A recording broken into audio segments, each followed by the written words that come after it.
to The Executive's View, the sports podcast where the stakes are high and the debates are fierce. Please welcome your host, Aaron Sirius Simmons, alongside co-host Barry DeVille Jordan. Each week, we bring you into the boardroom where the elite minds of sports converge. From the gridiron strategies to the business behind the ball, we tackle the hard-hitting questions and give you an insider's perspective. So pull up a chair and join us at the table where champions are made and legends are born. This is The Executive's View. Let's get down to business.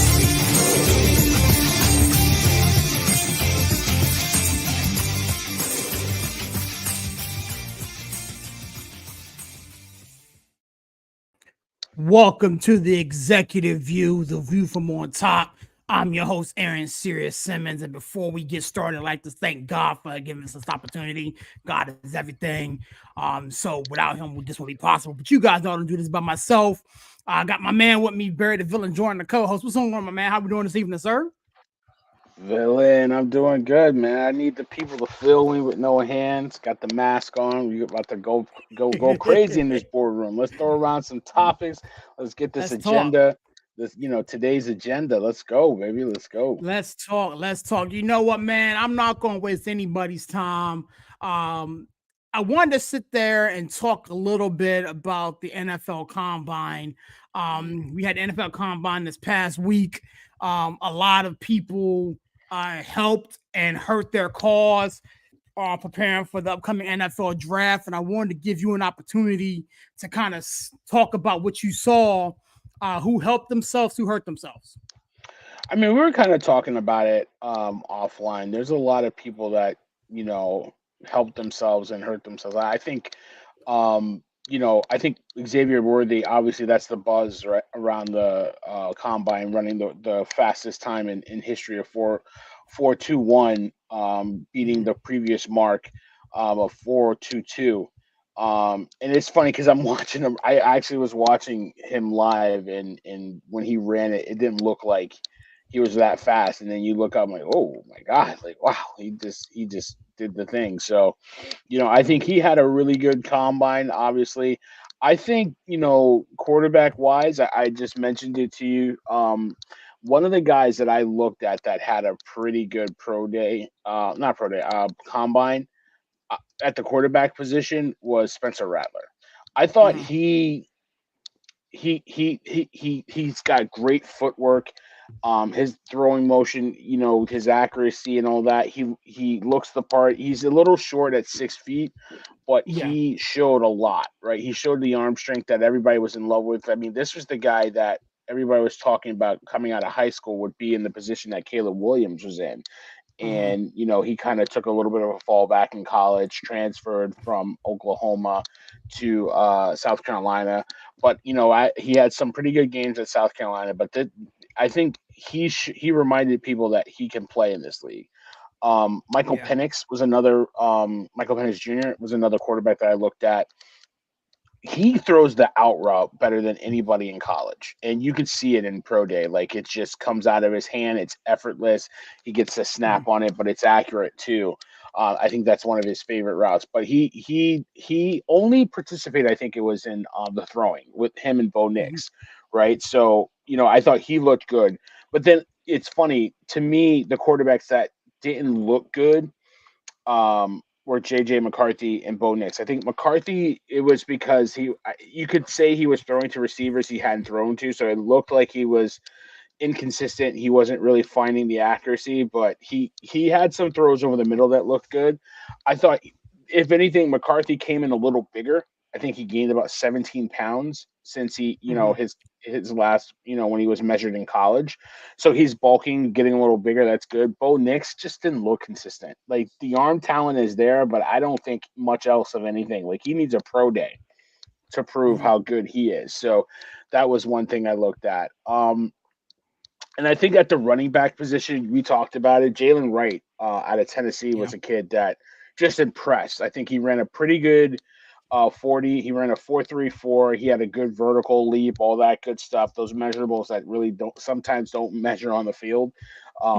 but he looked thin. He looked slender in shape. I liked what I saw with him in college, and I think for the running back position, his stock is elevated because he had a pretty good combine. So guys like that, and there were some defensive guys too. One of my kids, the edge rusher from Florida State. I'm trying to not the edge rusher, the D tackle. He looked good. Braden Fisk, the D tackle, he looked good. He ran. I mean, these defensive tackles running a under 5 is scary. Yeah, and he ran like a yeah. 4.78. Like it's scary, serious. Like I can't imagine guys this big, moving like they do. Like that. And Yeah. and he had a running at the D tackle of 4.78 is impressive. Yeah, we got Black Zach in the building, late to the party as usual, man. We're talking NFL Combine news and notes, sir. I know you are a junkie like myself when it comes to this sort of thing. So I wanted to see who kind of hurt their stock and who kind of helped their stock as the interview process for the 2024 campaign kind of got started with these college guys coming out. Yeah, I mean, locked and loaded on the combine. And it's like, I guess like a villain kind of like stole my thunder because a guy who I was talking about, a guy who I'm familiar with, very familiar with, Xavier Worthy. Woo, that boy went up there and made, like, as we like to say, that boy made him some money in Lucas Oil Stadium the other day. Right. He made him some big time money. And this is a kid who, like I said, I saw every game he's ever played in college. He's a Longhorn, so I saw every game. And this is a kid who I still think hasn't reached his full potential. And this is a kid who like went up there along with Sweat. Like the Longhorns were very well represented up there because Sweat, for a guy his size, the heaviest player in the combine shouldn't be running that fast. It's crazy, like the level of athletes that we have now. And again, like some other thunder being stolen. Spencer Rattler, a guy who I'm familiar with from when he was at Oklahoma, and we talked about Caleb Williams last week.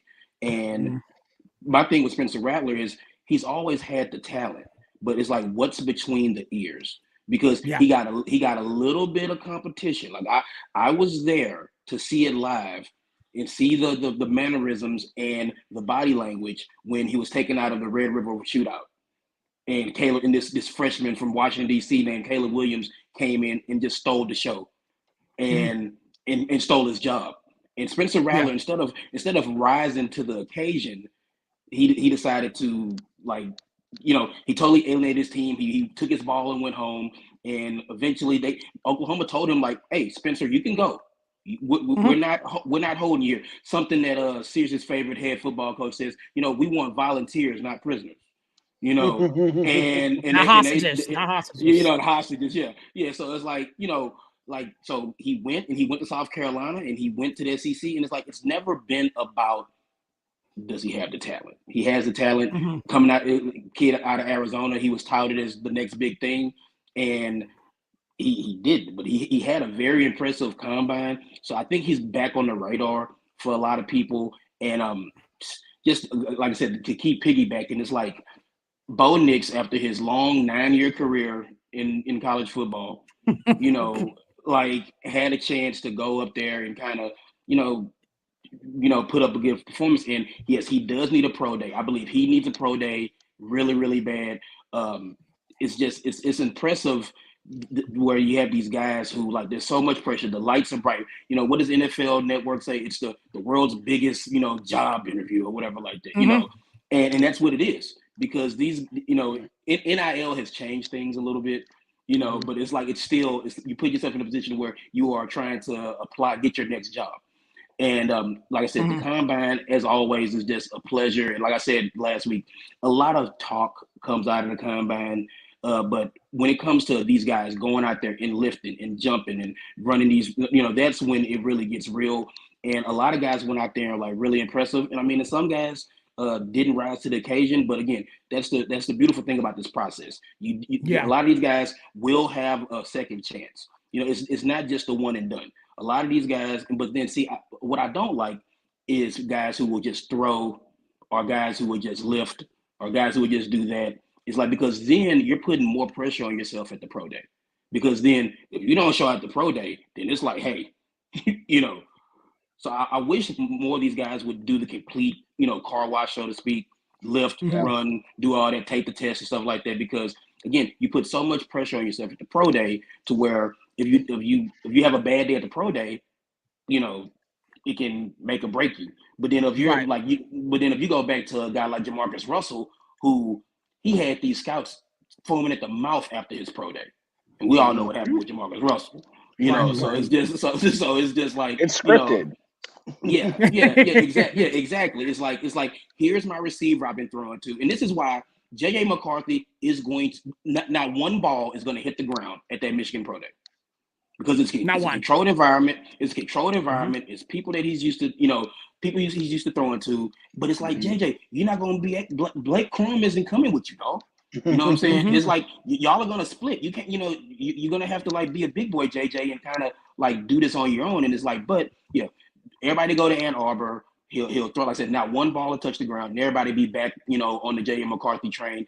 And I mean, it's like, again, like you said, it's scripted. It's all manufactured. The combine, I feel like, is real. That's where you really like pro days. I don't put as much stock in the pro days as I do the combine. And I've always been like that, because again, the nature of the pro day is like, come to me. The nature of the combine is like, you go to the scouts and like the GMs and stuff like that, and you get the interviews and stuff like that. Pro day is just like a look how far I can throw it, look how fast I can run, look how much I can lift. So but like I said, I love the combine. I love everything about it. These pro days have come up, and it's human nature. People will see Bo Nix absolutely spin it at pro day. They'll see these receivers run, like the wind. They'll see these big guys lift the house. And that's where like these GMs and these, front office executives, this is where they make their money, like during this time of year. This can make or break guys. You have, people like Mike Tannenbaum, which I have to put former NFL GM Mike Tannenbaum, and the reason why he's former Jets GM and former GM Mike Tannenbaum is because he says things like, "Oh well, J.J. McCarthy was at LSU, he would have been just as impressive as Jaden Daniels," and it's like, I don't know, but it's just like, who knows, like, but it's just funny because like I don't want to take anything away from J.J. McCarthy, but it's like Mike Tannenbaum gets on here and says things like that, and you have this, like I said last week, this is the time of year where people just will throw stuff up against the wall and see if it sticks. Yeah, you know what? So one thing. Go ahead, Sarah. I'll add. No. Go. I'll got to you. Go ahead. Go. No, because I don't want to steal. I know who you're gonna say. I think so. I don't want to steal your thunder. Go ahead. As he takes. Let me take a sip right here. So here's the thing. Me and Barry were talking about this a little bit in the green room. This whole Caleb Williams thing, him not throwing at the combine, and him, dodging a lot of the work to get to his pro day, I think is going to actually hurt the guy, because everything was like we alluded to, it's so scripted. Like, the ball's not going to touch the ground. He's throwing the guys he's used to. It's in his controlled environment. And I'm not going to put Caleb Williams on the Jamarcus Russell trajectory yet. But for me, I think he really hurt himself here. I think his comments were off the wall. I don't think he was well coached in what to say. Like, if you're just gonna show up just to show up, then just, bro, don't show up. Like, I didn't like the whole look of Caleb Williams, and everything that's coming out even before the combine and post combine with rules and regulations and demands and everything. If we're talking about who hurt themselves, I think Caleb Williams really did hurt himself. Now, I'm not saying Chicago's not going to take on 1-1. But they will give. I would definitely have cause to pause, as it pertains to sticking all my franchise's hopes onto somebody like a Caleb Williams. I think he's good. I think he's talented, but as we all are aware of, college success does not necessarily translate to league success.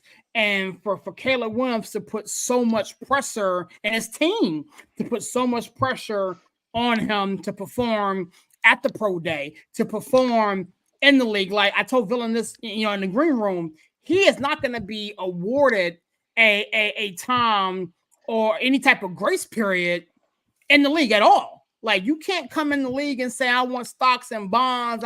I should get a MLB contract and all the other type of stuff that he's saying, and go out there and have a legitimate rookie campaign for a franchise who, let's keep it a buck, is going to be picking in the top 10 a year from now. You know what I'm saying? So I think his stock really, really got hurt by him not throwing or doing too much. I think that Troy Franklin, the wide receiver out of Oregon, really helped himself.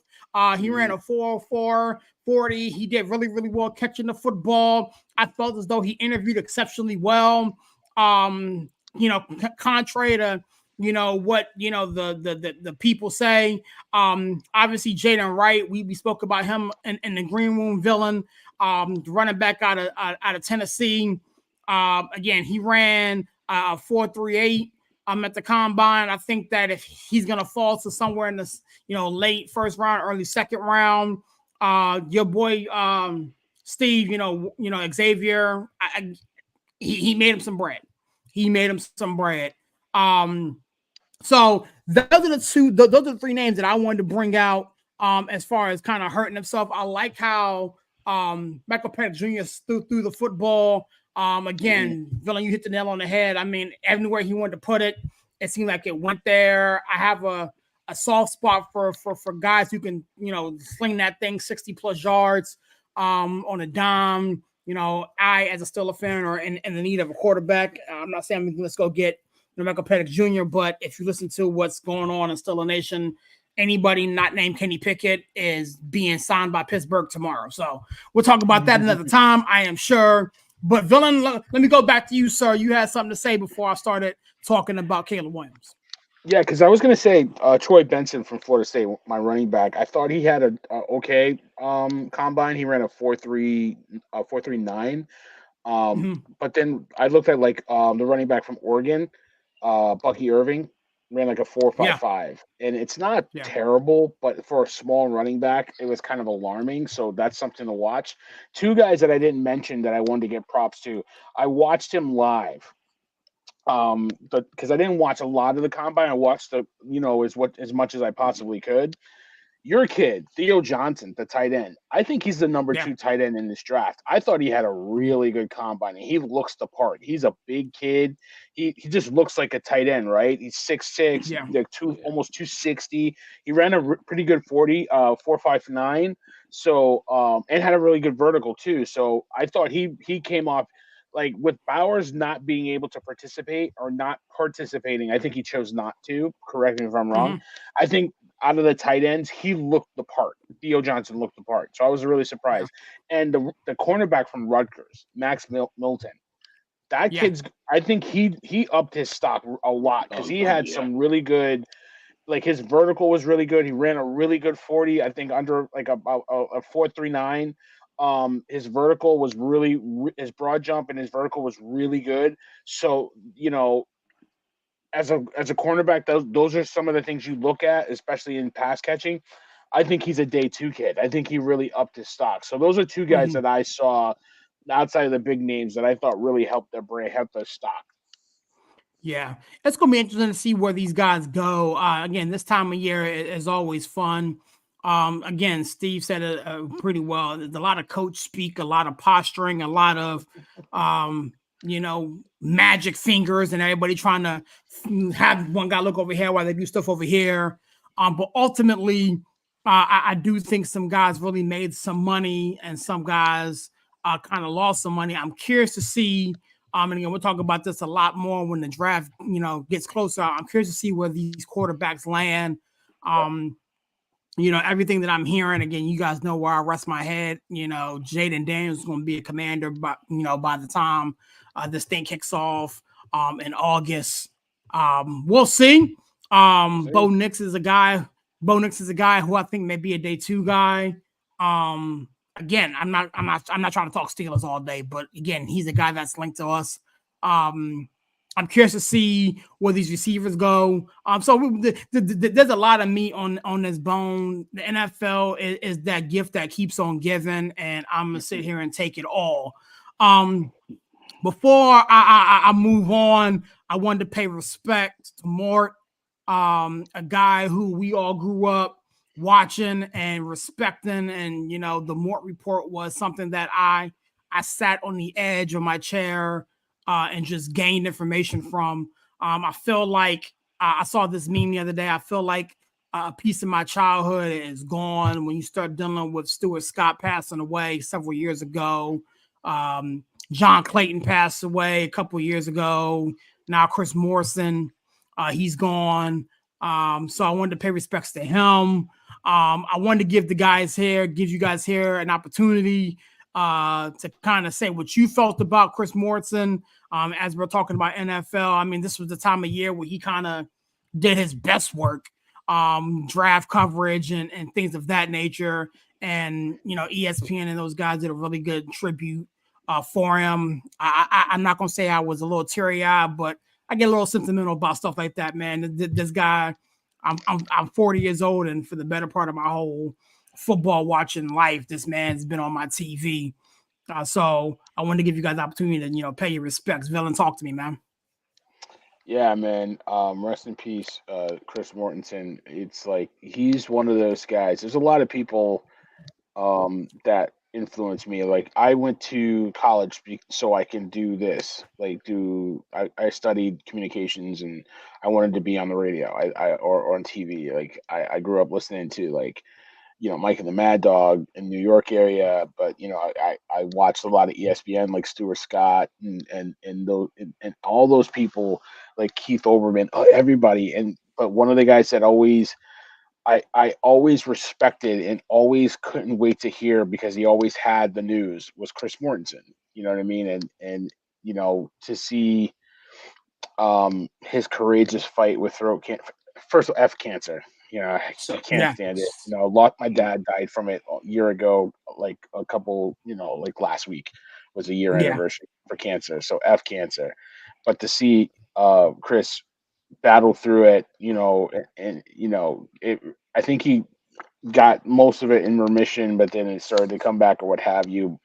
But it was a courageous fight, and listening to Adam Scheffler, who, you know, Chris was a mentor for him, and listening to him talk about how Chris just wanted to, he wasn't afraid of dying, but he would be sad that he wouldn't see his family or his wife. That just pulled at my heartstrings, and it you know, it showed you what kind of person he really was. And you know, to see like Peyton Manning really upset about it and all those guys, it showed, you know, how he quietly touched a lot of people's lives. So definitely want to give Chris his respect, and you know, see you on the other side. Yeah. Black Zach, Steve, talk to me, man. Chris Morrison. Again, you and I have had several NFL conversations, and a lot of the stuff that we talked about sound like he was listening to, man. Talk to me, dog. Yeah, like again, rest in peace to Mort. Like just again, like guys our age. I mean, like Mort is like who we went to for a lot of things. And like it's funny because like, you know, you go to the barbershop or you're sitting around the water cooler, and Mort was a guy where like, you know, dudes would try to like pass off like stuff that they said is like, it's like, man, I saw Mort say that on ESPN yesterday too. Mm-hmm. You know what I'm saying? You know, it's like we all watch the Mort Report, you know, but it's just classy, just like consummate professional, just, you know, again, like I don't like hot take culture. You know, I just like, you know, again, it's like sometimes you have hot takes, but Mort was always just cool as the other side of the pillow with it. Like, here it is. It's like you never worried about like, oh, you know what, Mort, this might be, you know, I don't know. It's like because Mort, he would talk to me. He had these relationships, and you see, you know, not just the football world, but the sports world, just mourning the loss of a true legend, just a guy who just went about his job and just here it is, guys. You know, straight no chaser. It's like here it is, and here's the news. It's like I talked to him, and it's like whenever Mort would say, "Oh, I talked to Coach fill in the blank," or I talked to the coach front office, or I talk whatever like that, I believed them. With a lot of these guys, it's like they kind of like, did you really talk to?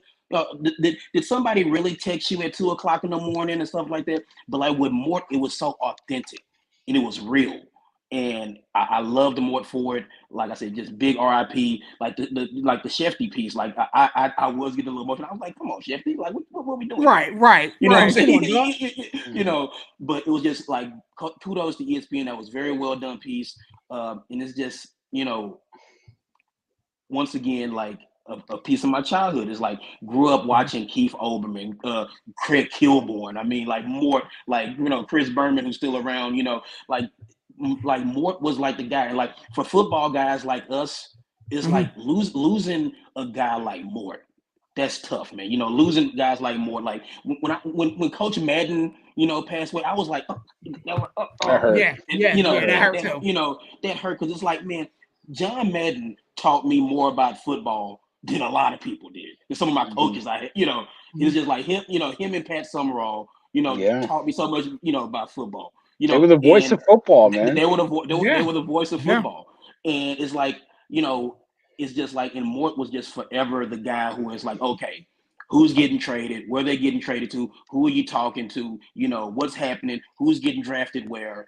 And it's funny because like a lot of people forget this, and I was reminded of it myself actually, that Chris Mortensen was the person that asked the question, the infamous "Who the hell is Mel Kiper?" Right. That's right. Chris Mortensen was there, so it's like one of the wildest like scenes in NFL draft like history. Chris Mortensen was right there on the front porch, and it's just, but then that just speaks to just like his place in the history of just football and just media in general. And man, I'm gonna miss Mort, man. It's like I'm gonna take a sip for the homie Mort, man, because just it's like so it's like gonna miss him, and it's just like I said, just real in a world and with sports media today where there's a lot of smoke screens and there's a lot of like fake sources and stuff like that. I never questioned Mort's sources forever. It's like it was always like, what, I'm taking whatever Mort said to the bank. So big RIP Chris Mortensen. We love you, we miss you, and like Barry said, we see you on the other side. It was class too, right, Steve? And serious, like he never buried you. You know what I mean? To get his dirt. You know what I mean? Like he did it with class. He did it, and you just, and this is before the time of Twitter, right? You didn't have Twitter or Facebook, so when you didn't hear the news, you heard it from Chris. You didn't hear it. You didn't read about it on Twitter or anything. Like you got it from Chris. You know what I mean? So, Yeah, man. It's sad to see him go, but again, he's in a better place. Prayers up to his family and his loved ones, as they try to live on. But I didn't want to leave that on a sour note, man. I wanted to, before we start talking basketball really quick, there was some in the basketball realm this past week, there was some records that were broken. Again, Villain and I talk all the dang on time, so we started talking about this a little bit. Caitlin Clark decided to break a record, and honestly, I didn't think that record would ever be broken, but I wanted to pay respect to Caitlin Clark. This girl here is really setting women's college basketball, just setting them up for success. I mean, she's about to go into the WNBA and do things in the WNBA, but both Caitlin Clark and LeBron James sort of set records this past week. We'll talk about LeBron here in a minute because, again, people can't just enjoy stuff, live in the moment. You know what I'm saying? They want to do some other stuff, but I'll leave that alone. But I'm going to give Caitlin Clark her flowers. I want you guys to talk about Caitlin Clark and as well as whatever else you want to see or talk about as it pertains to women college basketball as that tournament starts to roll around here, man. Talk to me. Steve, I'll let you go first, man. Caitlin Clark did the dang thing, man. Talk to me.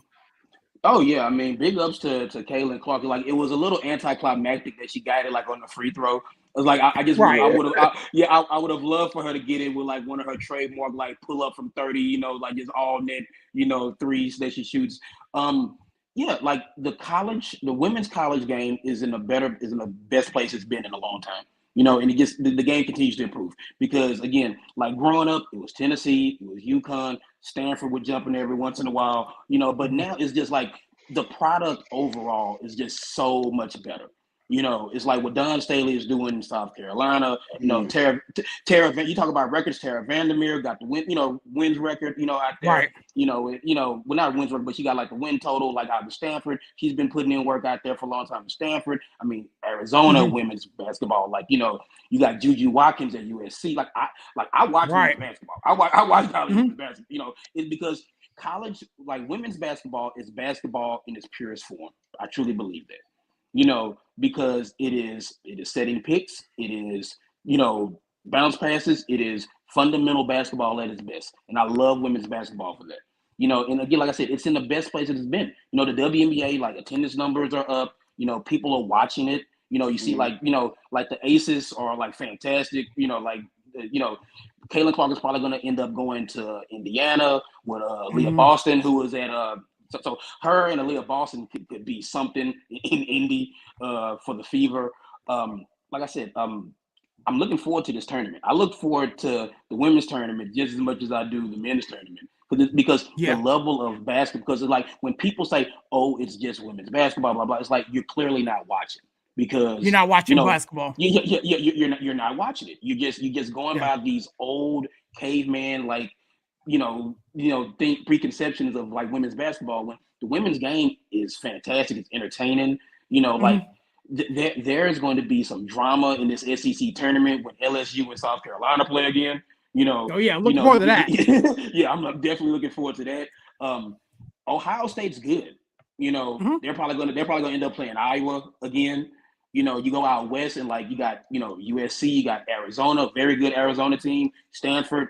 Like I said, women's college basketball is fantastic. I love it. Like I watch it. I'm not just like sitting and just blowing smoke. It's like I actually watch it and consume the product because I enjoy it. It's you got some people like, oh well, they can't dunk. It's like, oh, they don't do this and they don't do that. And like I said earlier, it's like the women's game is basketball in its purest form, and I love it. And now you're getting to see like the women's game is evolving. Some of these women like Kayla Clark, you see Sabrina, went toe to toe with Steph All-Star Weekend. Right. One of the greatest shooters of all time, and like she held her own. And a lot of these women can hold their own on the basketball court. And like I said, as a, it's a term that I kind of like shy away from, but as a girl dad, what I'm saying? It's good to see, the women's game improving because now instead of like, just saying, oh baby, go do this, do that. I can be like, look, you see those girls playing basketball? You can do that too. So it's like I said, I love college basketball, women's college basketball. I watch the WNBA too. I wish we get a team back in Houston, but I mean, other than that, don't get me started on that. Please don't get me started on that. Shout out to the comments, man. Yeah, shout out to the comments. Yeah, back to back, champions. Yeah. You know what I'm saying? You already know. But like, so it's like love the college game, and I just want to say this, and I want to be careful in saying this. Like the record that Caitlin Clark broke, just imagine Pistol Pete did that with nothing but twos, which is crazy, which just shows the evolution of basketball. Pistol Pete was shooting it from 30 feet, but it still only counted as two. And it's just crazy. It's just crazy to think, like I said, a record that I thought would never be broken was broken. Right. So it's like, that just shows like how, even with the extra point or whatever like that, it's just taking nothing away from Caitlin Clark because it's like, you still got to make the shots. You got to make the shot, man. You got to make the shot, man. Yeah, it's going to be a wild tournament coming up. I can't wait. I'm going to be doing a bracket just like I'm doing for the men's side. But Villain, I wanted to talk to you, man. I'm not sure if you watched too much women's college basketball. I know you watched the men's joint, but for the longest time, you couldn't mention college basketball, women's side, and not mention, UConn and what, Gino's doing. So I know you're familiar. Talk to me, dog. It's so disrespectful. Of course, I watched the women's basketball. I'm just saying. I'm just Listen, saying. Like I've never heard you talk about college basketball. No, there's so much to talk about, and it's hard to really fit it in. I feel bad, and I feel bad about it. But like my aunt is the hugest. Shout out to my aunt Vicky. She is the hugest UConn women's fan. Like I know when they are on TV on SNY, do not text her, do not call her, because she will. Once the game is over, she will cuss me out. Like you're interrupting my UConn time. So. Listen, we talked about it. Big ups to Dawn Staley, what she's doing at South Carolina. There's just some programs. Like when I was coming up younger and really starting to pay attention to UConn basketball, the men's program had Danielle Marshall, and then the women's program had Rebecca Lobo and those in the crew, right? And but it was a 2-horse race, and like Steve said, like Black Zach said, and then Stanford would come into the mix, but it was Tennessee and UConn, right? And Tennessee UConn in '99 had like the largest rating, right, for women's basketball. It was a 3.88. Caitlin Clark's game where she broke the record had almost a 4. Okay, so it's been almost 25 years since women basketball had a rating like that, and that's for her just breaking a record. It was that you're talking about back then, 25 years ago, 2 of the best programs in college sports at that time. So that just put that in perspective. And another stat I read about it too, because that's why I wanted to talk about it. Her game, the Iowa-Ohio State game where she broke Pistol Pete's record, outrated the Celtics-Warriors game on ABC. Now, I mean, of course, in fairness, no, I was about to say it. I was about to say it. That game was garbage. All right, it was trash. The Warriors did not show up. They forgot they had a game in Boston. But let's put it in perspective. A women's college basketball game did a better rating than a primetime NBA basketball game on ABC. Let's give it a little bit of respect. So I mean, it's just to show that Caitlin Clark is just a polarizing figure. And she is going to do some great things. She's doing great things for women's basketball. She's going to continue doing great things for women's basketball in the pros. Now, I have to say this too, because it bothers me, that she's going to help with equal pay. There's economics around equal pay for WNBA and NBA that we've talked about on this show, and I don't want to have to get into. Why can't we just let her live? Let's enjoy who she is and what she's going to do for the women's game. Don't worry about the pay. I know that the women are worried about it, and rightfully so, but she can help because now you're going to have eyeballs on those games. Eyeballs means ratings. Ratings means ad revenue. Ad revenue will hopefully go into the pot and increase, your salary.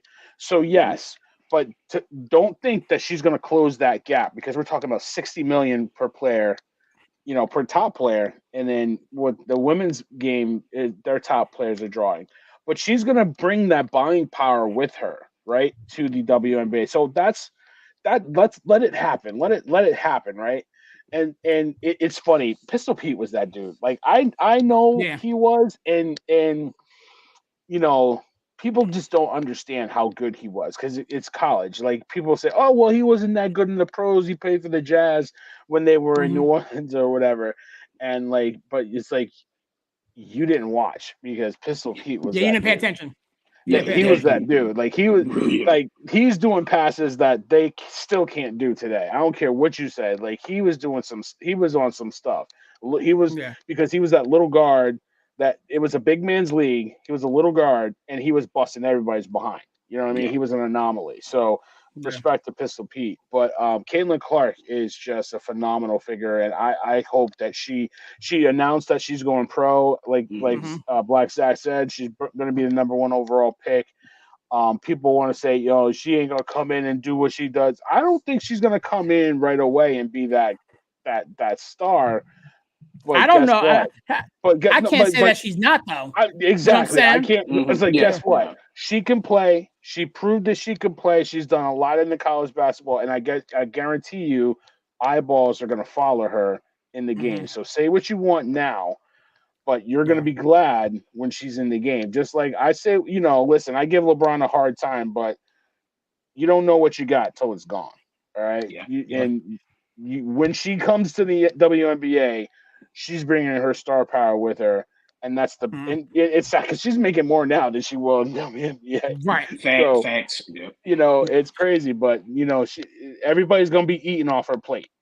Trust me. I haven't seen a star like that transition from the college into the WNBA. I'm thinking about Maya Moore from UConn, who's probably somewhere. Yeah, something like that. Shamiko Holslaw back in the day. Yeah, she came out of Tennessee. Diana Taurasi, right? Yeah, Diana Taurasi, Sue Bird.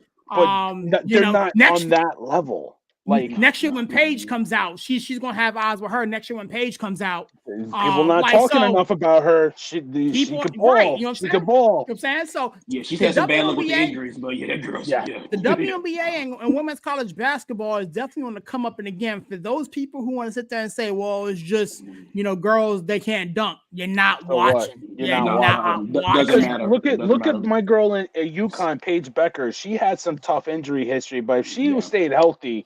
She'd be Caitlin Clark. Caitlin Clark. Exactly. She would be Caitlin Clark right now. For sure. Put some respect on these girls. Can play, man. They can play.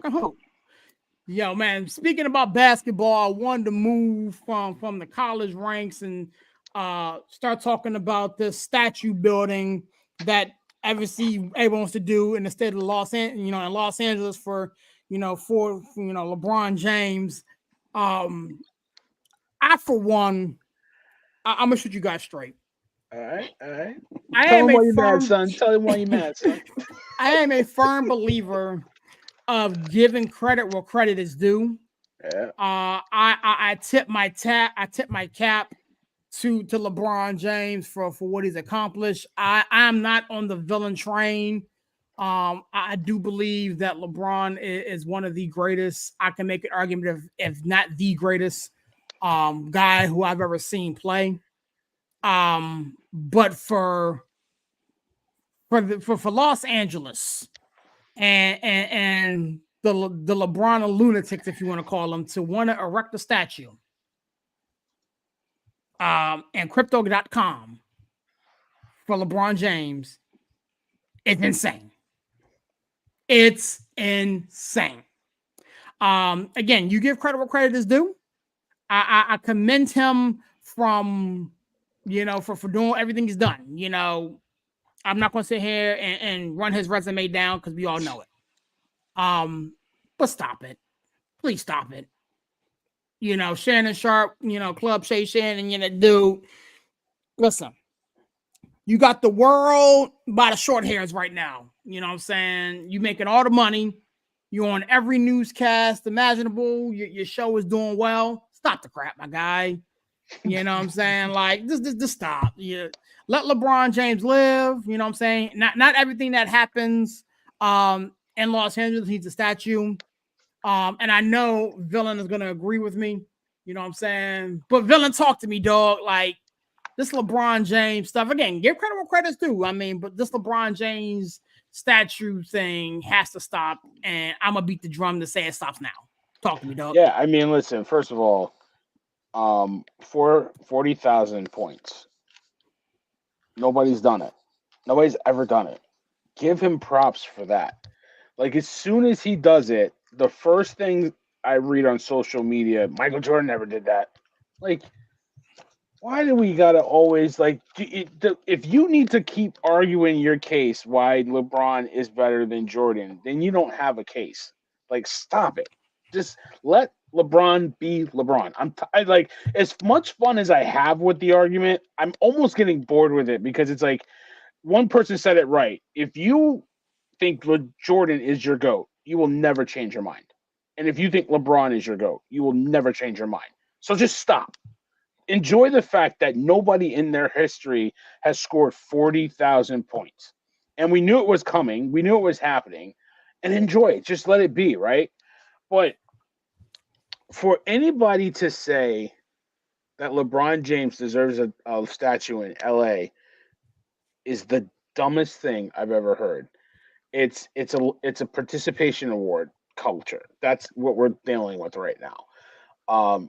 LeBron James deserves a statue in Cleveland, possibly Miami because he won 2 chips there, but he only played 4 years. So I'm going to preface that 4 years in Miami doesn't. I don't. Minimum 5 at least. Give me 5 years. Give me 6. You know what I mean? But like 4 years in Miami, and you want if they're going to build a statue, no. I might accept it, but Dwayne Wade better get that statue before LeBron does. All right, let's be clear. Yeah. But how do you miss the playoffs 2 years in LA and you want a statue? How do you not win an MVP in LA? You want a statue.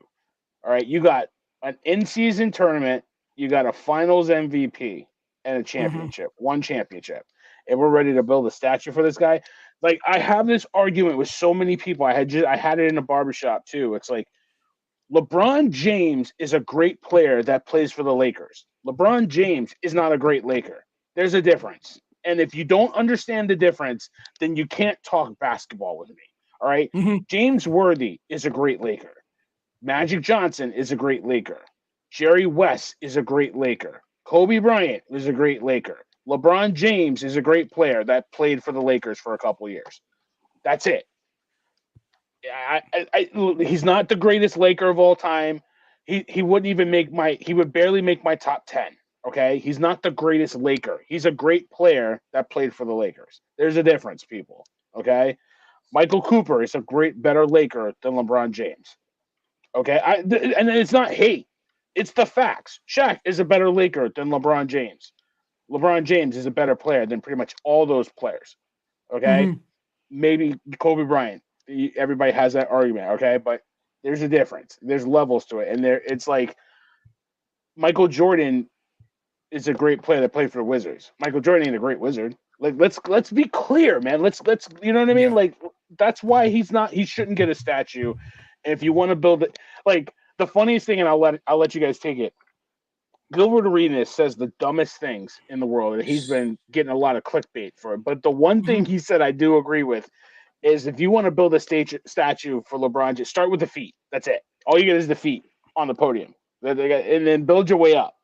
But and just start with the shoes. That's all you get with LeBron. Okay, like, he's got to win a couple more chips, got to win some MVPs, and he's probably not going to do it. So if they build a statue to him in LA, it's bad. It's bad.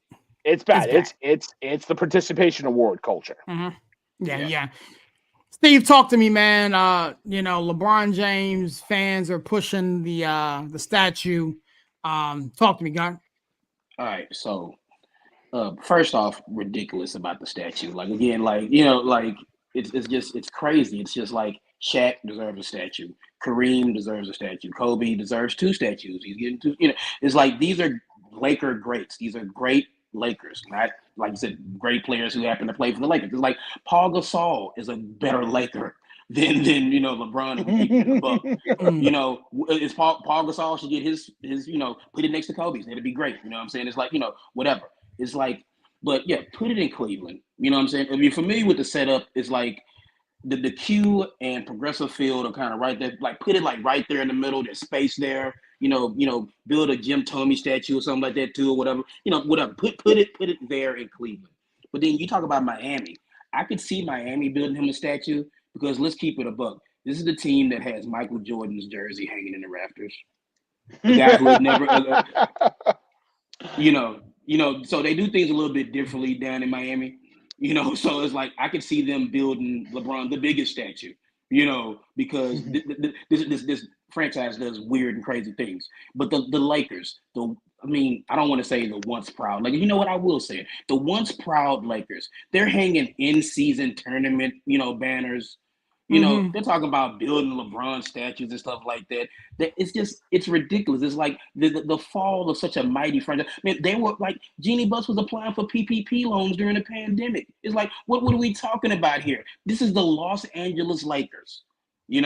This is like, okay, I don't know, like Andrew McCutchen got a cup of coffee with the Yankees. Are they going to build a statue of him? Like, it was like he was a great player came and played for the Yankees. You're not gonna build a statue of Kutch, in front, anywhere in the Bronx. It's because like he was just a guy who just kind of passed through or whatever like that. But he was a very good player who played for the Yankees. He's not a great Yankee. You know what I'm saying? It's like you build a Bernie Williams statue before you even think about building anything else for anybody else or whatever like that. But yeah, Bernie Williams. Anyway, so like bigger piece to that dynasty than people like to admit. But anyway, so you have that, and it's just like again the participation trophy, like culture. Like we talked about a little bit this last week. It's like not everybody needs a statue. It's like we will remember that LeBron James played for the Lakers, okay? Because we'll remember LeBron's career. Because LeBron is having one of the 3 or 4 best careers ever in basketball. It's like whether you want to say like player, like better player or not, it's like when you look at LeBron James' career, just his basketball life, so to speak. This kid, he's been in the limelight since he was 16 years old, and the whole world looking at him, and he's delivered and some. And yeah, 40,000 points. Not Jordan, not Kareem, not Chamberlain. None of those guys scored as many points as LeBron James has. And that says something. They've been playing NBA basketball a long time, and he's scored more points than anybody. Because like we talked about, a while back, on the first line of the job description for basketball players, put ball in hoop. And LeBron James has put ball in hoop more than anybody else in the NBA history. And yes, we give LeBron his flowers. I don't think I've seen, just when you see the speed, the size, just the ability, I don't think I've seen a better complete basketball player than LeBron James. Like Jordan, is my GOAT. I'll just put that out there. But it's like LeBron James he's something special. It's like he is just a basketball, just wonder kid. And it's just, I enjoy watching LeBron play basketball. I've enjoyed it. It's like, I didn't like the decision, and I felt like the Cavs should have found out he was going to Miami before me and everybody else did. And I have to admit, LeBron's little stint in Miami, I was like, oh, here we go. But then when he announced he was going back to Cleveland, it was like, you know what? My bad. I got to go home and finish this, And I was like, all right, Bron, I got you. And then when he did it, I was actually happy. Now I was like, okay, LeBron, we're good now. You went back there, you finished the story. But it's like, he doesn't need a statue in LA. Build the statue in Cleveland. Like Miami will probably rename the stadium after him because they're just a goofy franchise, and it'll be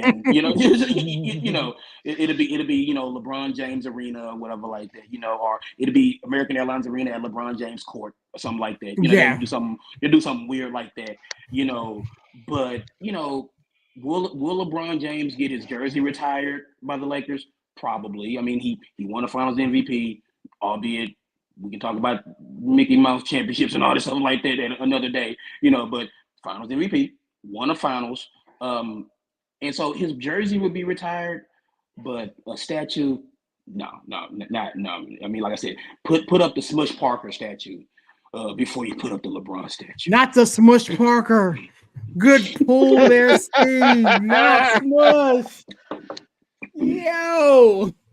Honestly, man, I mean, again, I do believe giving the man his flowers. I think he has earned that. And the thing is, the records that he's making, that he's breaking, it'll be, my son will probably be my age before anybody comes close to him. So again, I will tip my cap to what he's doing. But again, if there's any going to be any place for them to build a statue, Put it in Cleveland. Put it in Ohio. That's where it belongs. And again, that's where kid from Akron. He came back. Brought a championship back to Cleveland in the manner in which he did it. At the end of the day, LeBron, Kobe was a Laker through and through. He played his whole career there. Won championships there. Everything that epitomizes a statue. Is there. Hell, I live out here in the Metro DC area. I go up to Baltimore all the time. You know what I'm saying? Ray Lewis' statue is right there outside the bank. You know what I'm saying? He's Baltimore. So with that being said, I wanted to move a little bit, start talking basketball. Unfortunately, Lady Luck didn't smile on a couple guys. People are coming down to injury. Russ Westbrook, Jalen Brunson, Devin Booker. Playoff time is right around the corner, right here in April. I wanted to talk about how these particular injuries could potentially affect how these teams do. And I got a Knick fan in the building. I haven't seen the update as of today on what Brunson is going to look like the rest of this week. I figured you might have talked to me, Villain, as it pertains to Brunson or anybody else that may have gotten injured. Westbrook has mentioned, obviously, Devin Booker is going to be gone the next, 6 to 10 days. Talk to me, guy. God is good. God is good because Brunson avoided a major injury. So it was just a knee contusion. They held him out today. They got blown out by the Hawks. They made it a game late. Every NBA team makes a run, but yeah, it was just a knee bruise. So they're keeping him out as a precaution. But they avoided a major injury. It looks like Randall and OG can get back the end of this month, so hopefully getting healthy at the right time, just trying to get them some reps and stuff. The Booker injury is it's troubling because can I just see those three guys on the court one time? Can I I think they played 20 games together. Mm-hmm. They haven't played, and it's just like I don't know what you got. They don't. I know what they don't have is a point guard. They don't have a point guard. That it makes it so difficult for them to run offense. There's nobody to get them easy shots. It's so funny because it's like it's a positionless lead. No, you still need a lead guard that can run your offense, and they don't have that. When you got Booker trying to do it, or you got Durant. Durant's not a distributor. Durant's the guy that gets his shot. He can make things happen for others, but that's not his game. It just makes this team difficult, and I don't know what you're going to get from the Suns, but the Clippers with Westbrook just got to get him healthy. I was disappointed they lost that game to the Lakers, but then they came back. They came back to the next game, and I think they had played. Who did they play the next game? I can't remember who they played, but they got the dub. They got the win. So the Clippers still look like one of the best teams. You just want that team to be fully healthy and ready to go once the playoffs roll around. But for me, it's Booker, right?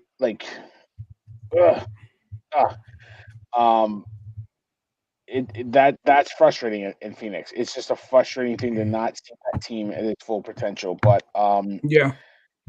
I don't think Westbrook. I don't know if he's going to be back. You break your hand, it takes a while, right? So I don't know what's going to happen with him in the immediate future. And then they didn't look very good against the Bucks without.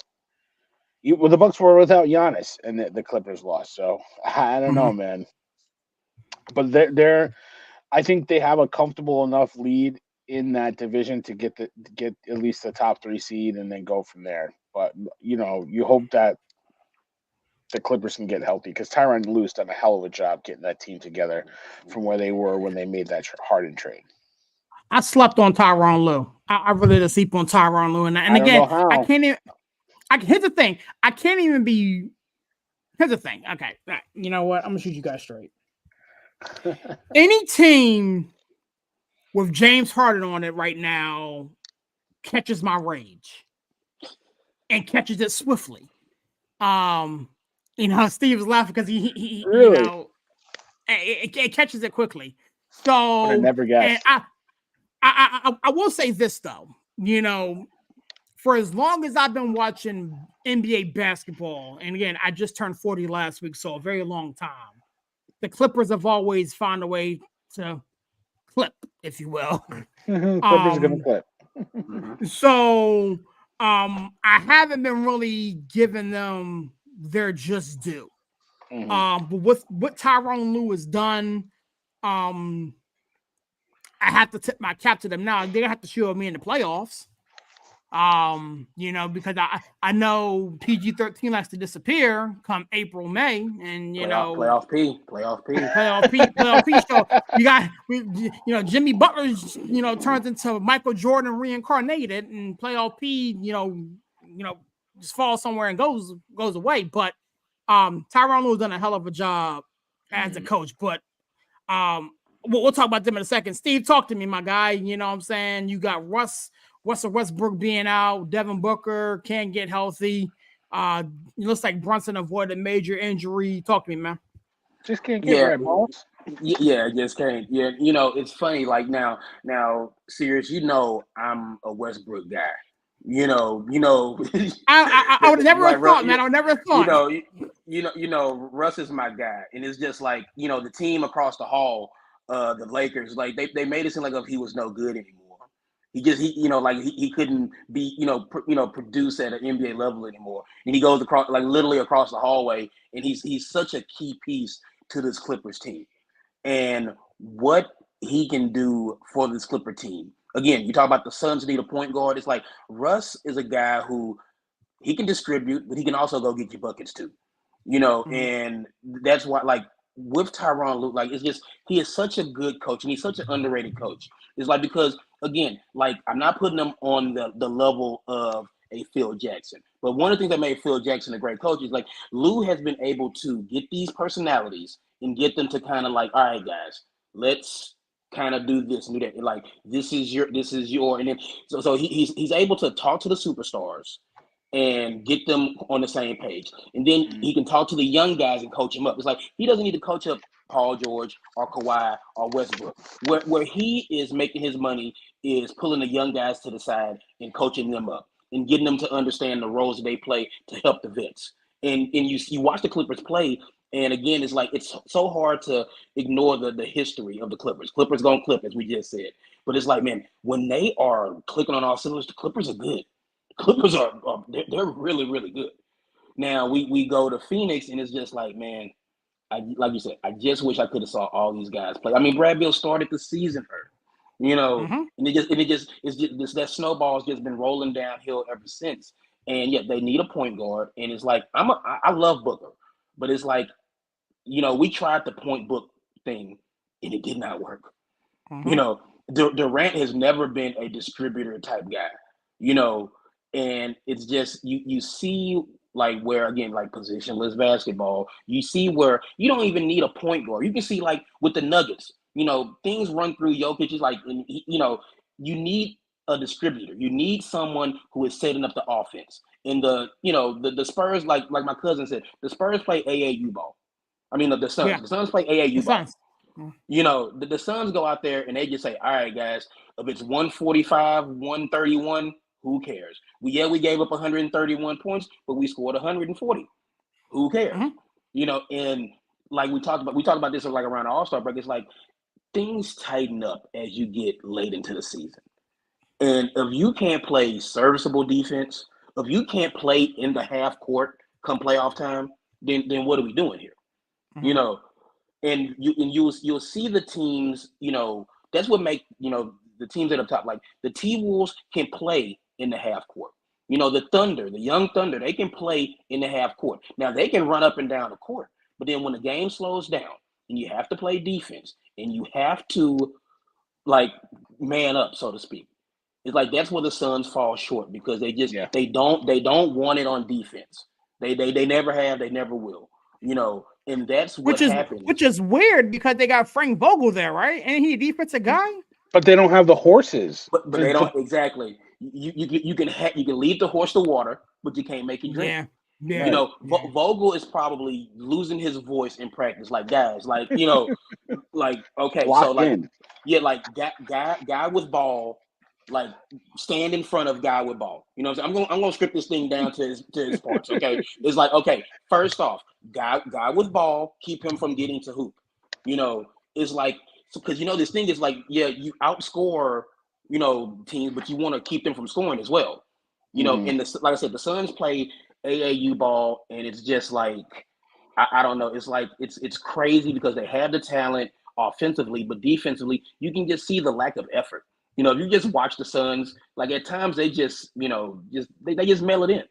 And you can see nights where they're just you know what, boys, we got to score 130 tonight because this defense stuff is lame, man. We got to go out there and we got to we got to do it, and it's just that, again, like I said, as things tighten up and slow down, and we had this big, argument about the lack of defense in today's NBA. But like I said, things always tighten up down the stretch when it gets real. When boys are trying to make the playoffs, when you're trying to get in position and stuff like that, things tighten up, and I don't understand what the Suns are doing.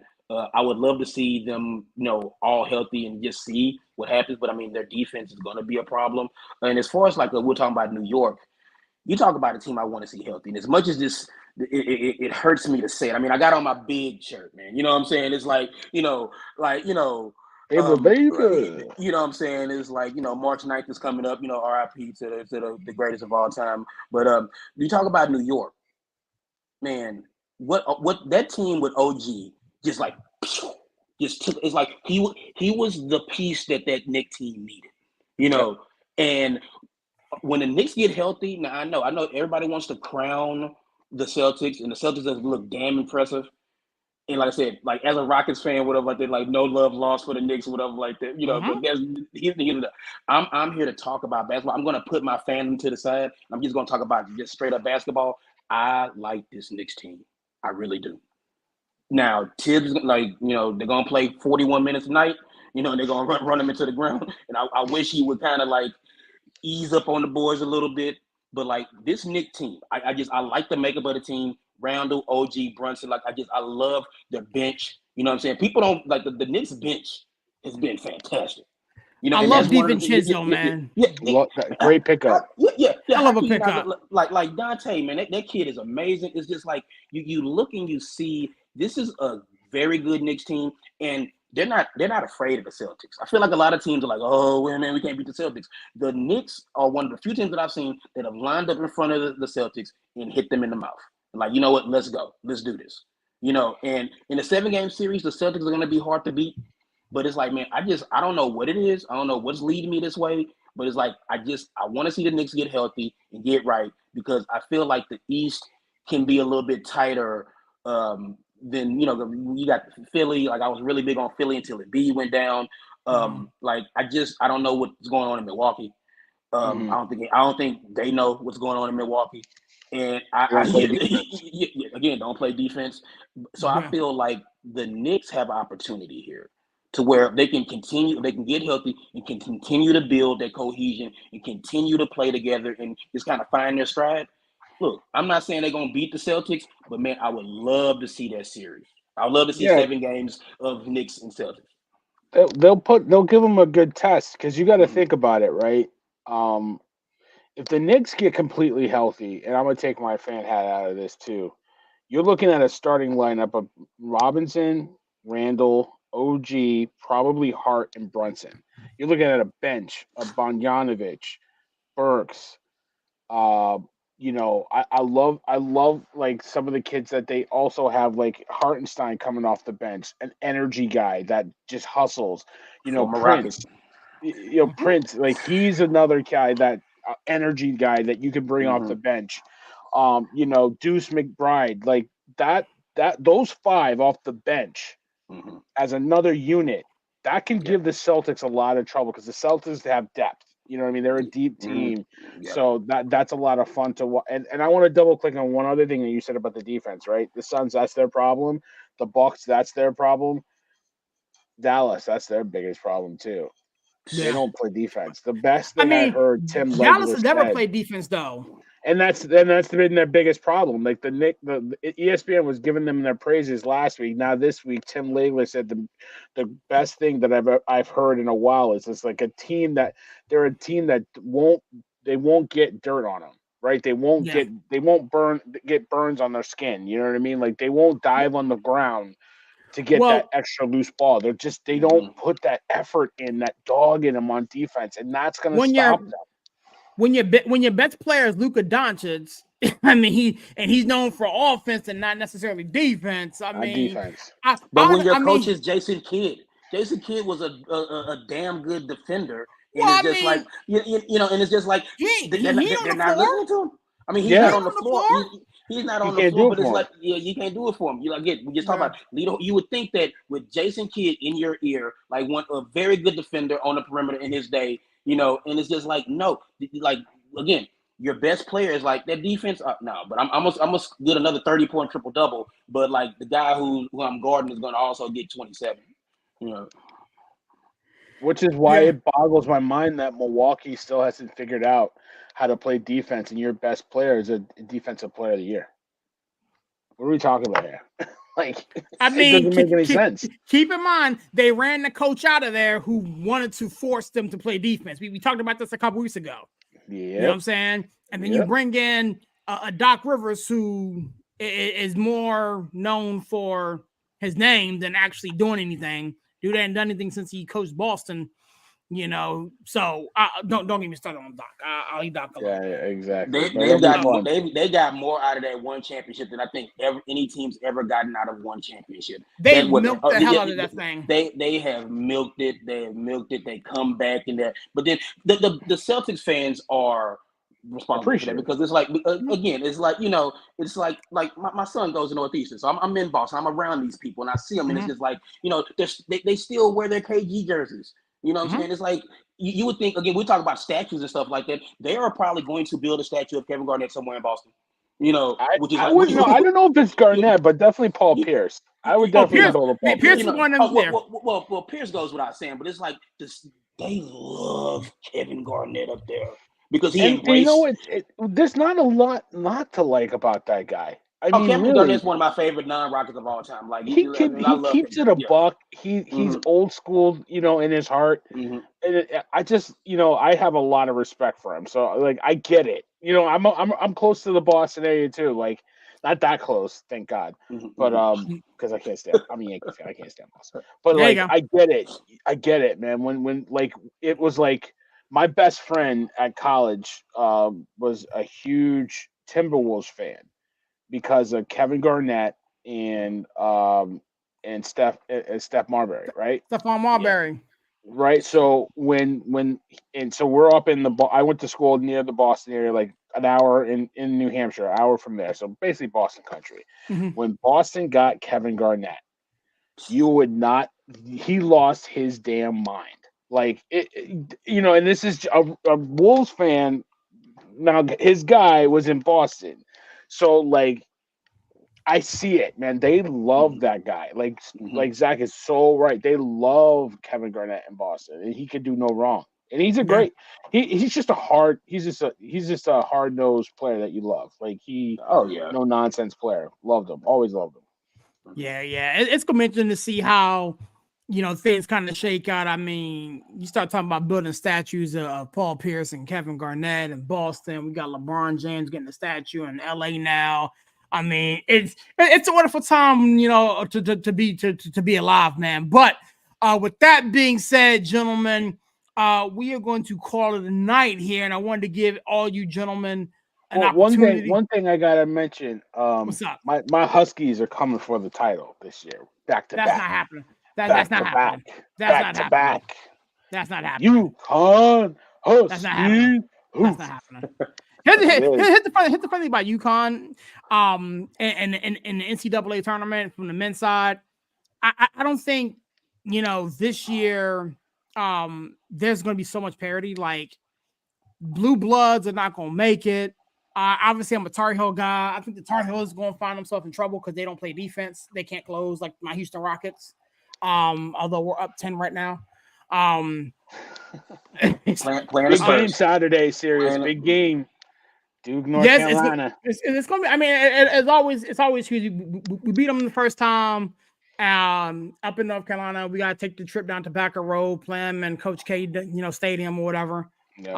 We'll probably lose that one. But this year when it comes to college basketball, man, it's gonna be so hard to do a bracket because at the end of the day, like I'm so used to penciling the blue bloods, in these spots, and I can definitely see a 16 upsetting a 1. I mean, I can see it. You know what I'm saying? I mean, from my seat, like Creighton is a good team. Like they're probably going to be like a 4 or 5, probably a 4, maybe a 3 if they have a good tournament. But they could beat anybody on a given night. Houston is the 1 seed. They're a damn good team, but then you just saw them had to get a buzzer beater to win that game. So I watch a lot of Big East, so those are the teams I look at. Duke, you can never trust Duke. You never trust Duke, right? But Gonzaga's dangerous now. They're back in the rankings. They're a good team. You know what I mean? So it's gonna. I think it's gonna be. But I say it in jest because I'm a big UConn fan, but I watch them night in and night out. That's gonna be a tough out. Like they're gonna get somebody the business. It's gonna be again. It's gonna be a fun tournament. Like, yeah.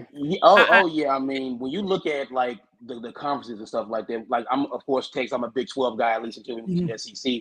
You know, it's like you look like last night, man, was heartbreak because BSU goes down, and it's like it looked like the Longhorns were just kind of starting like, Texas can get in and make some noise, and now it's just like whatever. But like the team that they beat, Baylor. Man, yeah, Baylor gets a good draw. They can make a run at this thing. Like I think that's one of the teams you want to avoid.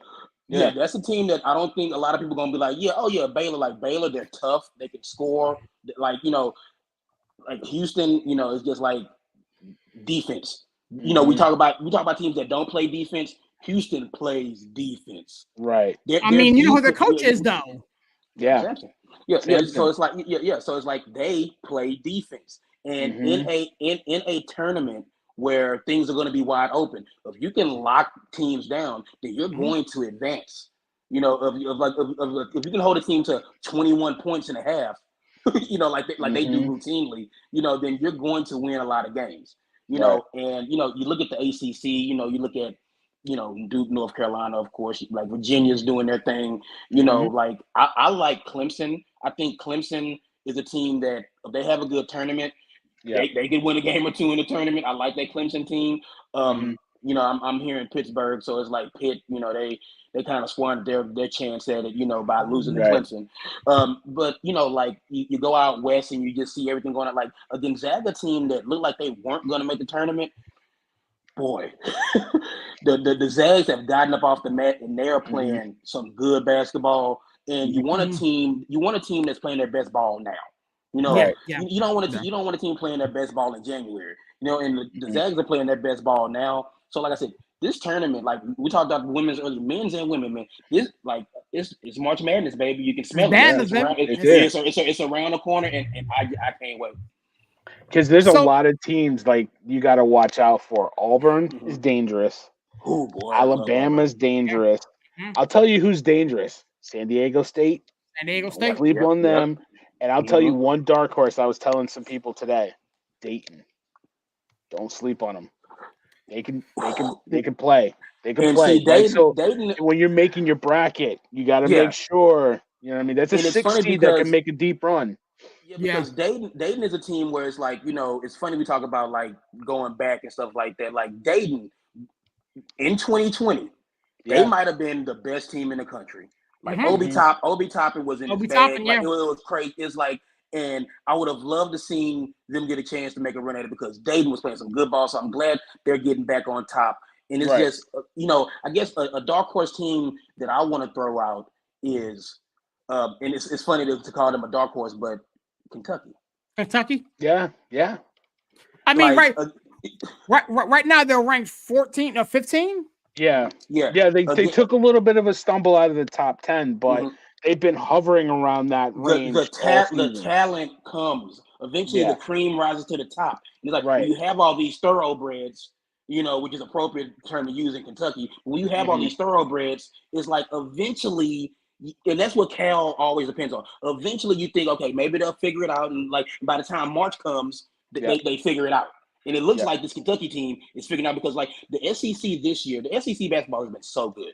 Oh my God, it's like you see, like that Mississippi State Auburn game the other night, just pure cinema, boys. You know what I'm saying? And it's funny, like the SEC like cares about basketball now, outside of Florida and Kentucky. Now the whole SEC cares about basketball, and it's great to see.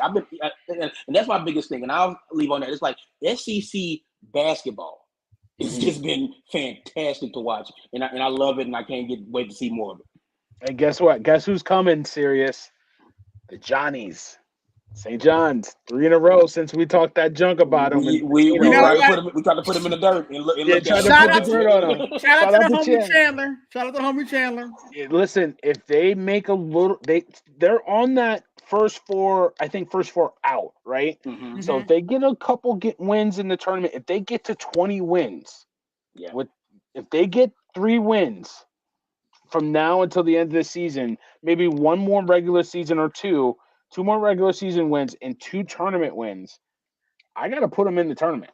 You know what I mean? 20, 21 wins, I got to put them in. So I think 20 is their magic number. Any team with 20 wins, you get good consideration. So, and they got, they got some wins that, all right, now you got some quality wins. They're a 500 team in the Big East, which is nothing to sneeze at. So, here they come. Here they come. I don't know about all that, man. I mean, listen, I don't expect them to make a deep run, but listen, beating Creighton is a big win. Yes, that's huge for the resume. That's the win that they needed. They needed that top 20 win that they hadn't got all year. They lost twice to Marquette. They lost to UConn. They lost to Dayton. Like they lost to Utah too. There was games that they didn't win this year. You know what I mean? Some bad losses that they had.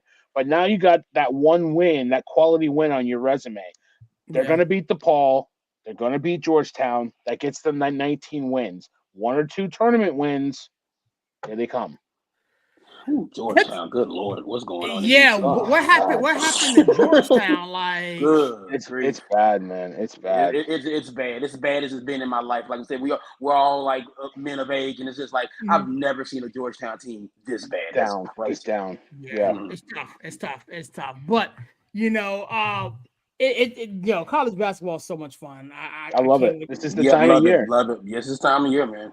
I can't wait to talk more college basketball with you guys, but I want to get you guys out of here. My man's going to have to get up early in the morning, so I'm going to let him go.